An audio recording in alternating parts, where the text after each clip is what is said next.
بسم اللہ الرحمن الرحیم جماعت ہشتم 8ویں جماعت کتاب اردو پیارے بچوں، آج ہم آپ کی اردو کتاب کا ایک سبق جس کا عنوان ہے آزمائش شرط ہے۔ آزمائش شرط ہے، یہ آپ کی کتاب پر صفحہ نمبر 65 پر ہے۔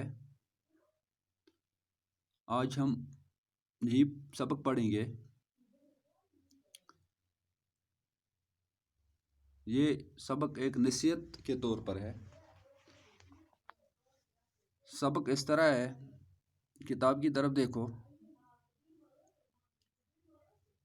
دیکھو ایک بوڑھے آدمی نے مرتے وقت اپنے اکلوتے بیٹے کو نصیحت کی، بیٹا آزمائے بغیر کسی کو اپنا دوست نہ بنانا، اور کسی نہ کسی مرحلے پر اپنے عزیزوں اور رشتہ داروں کو بھی کسی آزمائش کے وقت ضرور پرکھنے کی کوشش کرنا، تاکہ آئندہ کے لیے تمہیں تجربہ حاصل ہو۔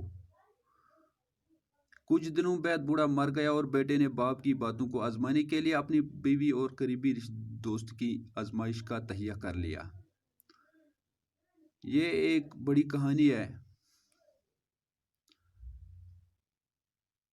پیارے بچوں، کہانی تو آپ کو خود پڑھنی ہے۔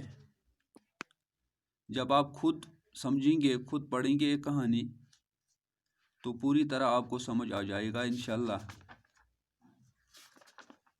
میں آپ کو چھوٹے لفظوں میں، شارٹ میں اس طرح بتاؤں گا۔ کہانی اس طرح ہے کہ ایک شخص کی کہانی ہے جو کسی بھی شخص کو بغیر آزمائے اس پر بھروسہ کر لیتا ہے۔ ایسا ہی ایک دوست تھا جو اس سے بہت محبت کرتا تھا، لیکن وہ دوست صرف دوستی کا ڈھونگ کرتا تھا۔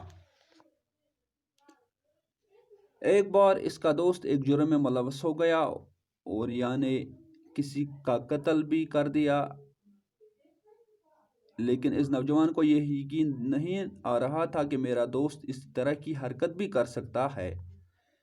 لیکن سچائی تھی، وہ کسی انسان کا قتل کر کے اس کا سر اور پاؤں اپنے گھر میں ہی دفن کر دیا۔ کچھ دنوں کے بعد جب اس قاتل دوست کی بیوی نے اس سے ساری بات بتائی تو اس سے یقین نہیں ہوا۔ وہ اپنی طریقے سے اس سچائی کو جاننے کی کوشش کرتا رہا، اور جب سچائی سامنے آئی تو اس کے پیروں تلے سے زمین نکل گئی۔ اس سے اسی وقت اپنے باپ کی نصیحت یاد آئی، کسی پر بھروسہ تبھی کرو جب اس سے آزمائش سے گزار لو، چاہے وہ تمہارا رشتہ دار ہی کیوں نہ ہو۔ اسی لیے اس کہانی کا عنوان آزمائش شرط ہے رکھا گیا۔ پیارے بچوں، آپ کو یہ کہانی خود پڑھنی ہے۔ یہ کہانی آپ کو خود پڑھنی ہے، تب آپ کو پوری طرح سے سمجھ آ جائے گا۔ کہانی تو لمبی ہے۔ اب لاسٹ پر اس کے کچھ سوالات ہیں، سوالات دیے گئے ہیں۔ پہلا سوال ہے، بوڑھے نے مرتے وقت اپنے بیٹے کو کیا نصیحت کی؟ دوسرا سوال ہے، سرکاری مخبر کو قتل کی واردات کا پتہ کیسے چلا؟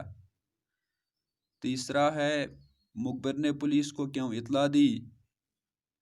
چوتھا ہے، نوجوان نے قتل کا ڈھونگ کیوں رچایا؟ پانچواں ہے، اس کہانی سے ہمیں کیا سبق ملتا ہے؟ اس کے علاوہ اس کو اور 2-3 سوال ہیں۔ یہ سوال بھی ایک قسم ہے، درج ذیل محاورات کو جملوں میں استعمال کریں۔ پھولے نہ سمانا، ڈھونگ رچانا، باغ ہونا، الٹے پاؤں لوٹنا، ہکا بکا رہنا، دل برداشتہ ہونا، دل بر جانا، اپنا الو سیدھا کرنا، یہ بھی اس میں سوال ہیں۔ یہ سب سوال ہم انشاءاللہ اگلے